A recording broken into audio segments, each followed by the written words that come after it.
అండి, welcome to my channel. Sankranti వచ్చేస్తుంది కదా, అందుకోసం మనం సంక్రాంతి స్పెషల్ అరిసెలు కదా, అరిసెలు ఎలా చేయాలో తెలుసుకుందాం. అరిసెల కోసం ముందుగా బియ్యాన్ని తీసుకోవాలండి. ఈ బియ్యాన్ని 24 గంటలు నాననివ్వాలి. నానిన తర్వాత శుభ్రంగా కడిగేసుకొని ఇలా బట్ట మీద ఆరనివ్వాలి. ఇలా 5-10 నిమిషాల తర్వాత ఆరిన తర్వాత దీన్ని మెత్తగా మిక్సీ వేసుకోవాలండి. బియ్యాన్ని నానబెట్టినప్పుడు 24 గంటలు నానినప్పుడు మధ్య మధ్యలో మనం కడుగుతూ ఉండాలి, లేదంటే పిండి పులుపు వస్తుందండి. ఇప్పుడు మనం ఈ బట్ట మీద ఉన్న బియ్యాన్ని తీసుకొని మిక్సీ జార్లో మిక్సీ వేసుకుందాం. ఎక్కువ క్వాంటిటీ అయితే మిల్లు ఆడించుకోవచ్చు, కానీ నేను చేసేది తక్కువే కాబట్టి మిక్సీ అయినా వేసుకోవచ్చు. ఇలా మిక్సీ జార్లోకి తీసుకొని మిక్సీ వేసుకుందాం. పిండిని మెత్తగా వేసుకోవాలండి. ఇలా ఈ కన్సిస్టెన్సీలో మిక్సీ వేసుకొని ఇప్పుడు ఈ పిండిని జల్లించుకోవాలండి. పిండిని కంపల్సరీ మనం జల్లించుకోవాలి. జల్లించుకుంటే దాంట్లో ఉన్న బరకంత పోయి మెత్తటి పిండి వస్తుంది కదా. ఇప్పుడు మనం ఈ పిండిని జల్లించుకుందాం.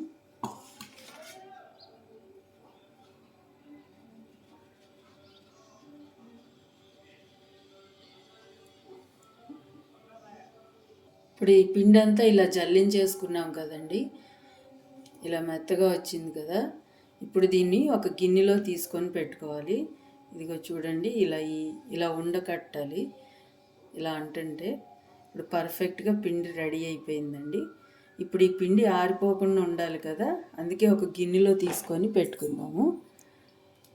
అరిసెలకి ఎప్పుడు సోనా మసూరి బియ్యం కన్నా రేషన్ బియ్యమే చాలా బాగుంటాయండి. అరిసెలు కూడా బాగా వస్తాయి. ఇప్పుడు దీన్ని ఒక గిన్నెలో పెట్టుకుందాము.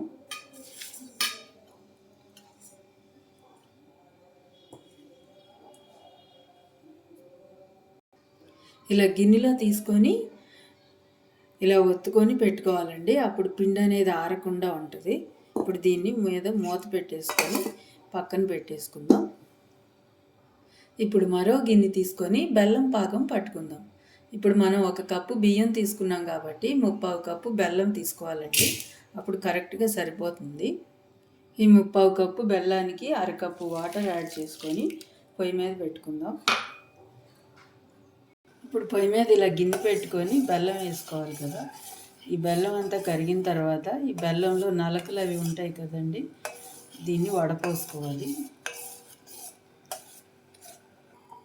ఇప్పుడు ఈ బెల్లాన్ని వడపోసేసుకొని ఇది పాకం వచ్చేంత వరకు ఉడకనియాలండి.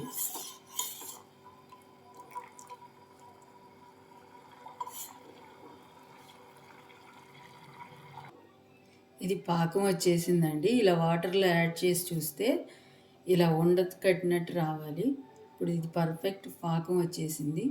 ఇప్పుడు దీనిలోకి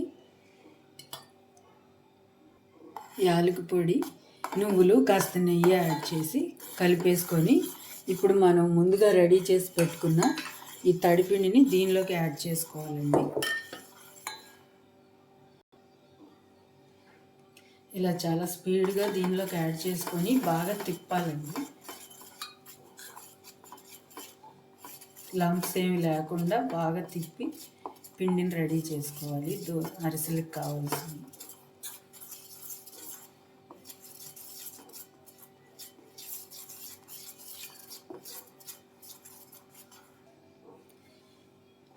ఇలా బాగా తిప్పేసుకున్నాం కదండి. ఇప్పుడు అరిసెల పిండి రెడీ అయిపోయింది. ఇలా ఈ కన్సిస్టెన్సీలో ఉండాలి పిండి.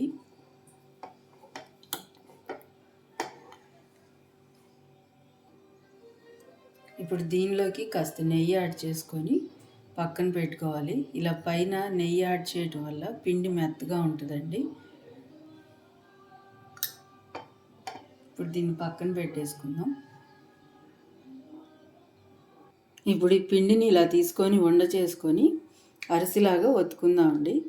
నేను తక్కువ క్వాంటిటీ కాబట్టి ఇలా ఉంచేస్తున్నాను. అదే ఎక్కువ క్వాంటిటీ అయితే పిండి ఆరిపోకుండా ఉండాలని పైన మూత పెట్టుకోవాలి. కొద్ది కొద్దిగా తీసుకొని, నేను తక్కువే చేశాను కాబట్టి ఇలా ఓపెన్ చేసి పెట్టి చేసేస్తున్నాను. ఇలా అరిసె చేసేసుకొని ఇలా పొయ్యి మీద మూకిడి పెట్టుకొని నూనె ఇలా బాగా కాగాలండి.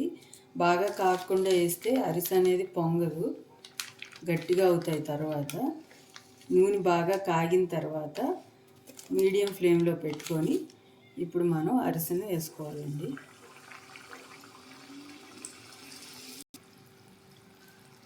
ఇలా ఒక్కొక్కటి వేసుకొని తీస్తే మనకి చాలా ఈజీ అండి. అరిసె అనేది కూడా బాగా పొంగుతుంది. ఇప్పుడు ఈ కలర్ గోల్డెన్ బ్రౌన్ వచ్చింది కదా, దీన్ని తీసి పక్కన పెట్టేసుకుందాం. ఈ కలర్ వచ్చేసరికి తీసేస్తే ఆరిపోయేసరికి కరెక్ట్గా సరిపోతుంది. ఇంకా ఎక్కువ వస్తే కనుక నల్లగా అయిపోతాయి.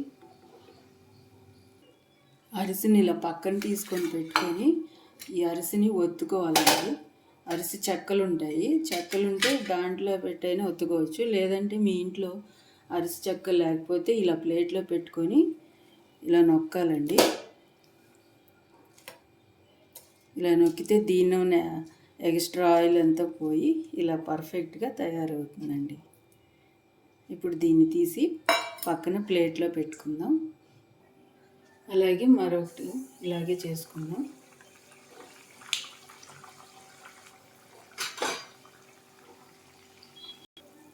ఇలా ఈ కలర్ వచ్చేసింది కదా, ఇప్పుడు తీసేయాలండి. ఇప్పుడు కరెక్ట్గా ఆరిపోయేసరికి సరిపోతుంది మనకి. నువ్వులు నేను మళ్ళీ అద్దానండి. మీకు నువ్వులు కనుక మనం పిండిలో వేసాం కదా, నువ్వులు సరిపోకపోతే అరిసె చేసేటప్పుడు పైన నువ్వుల్లో అద్ది తీసుకుంటే ఇలా వస్తుందండి. ఇప్పుడు దీన్ని ఒత్తేద్దాము.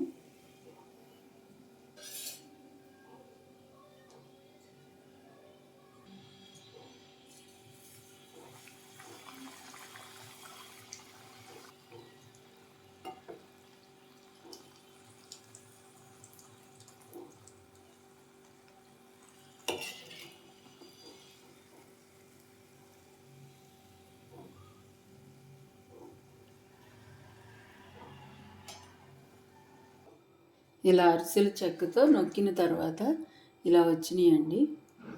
ఇదిగోనండి, పర్ఫెక్ట్గా గట్టిగా రాకుండా ఇలా పర్ఫెక్ట్ కన్సిస్టెన్సీలో వచ్చింది.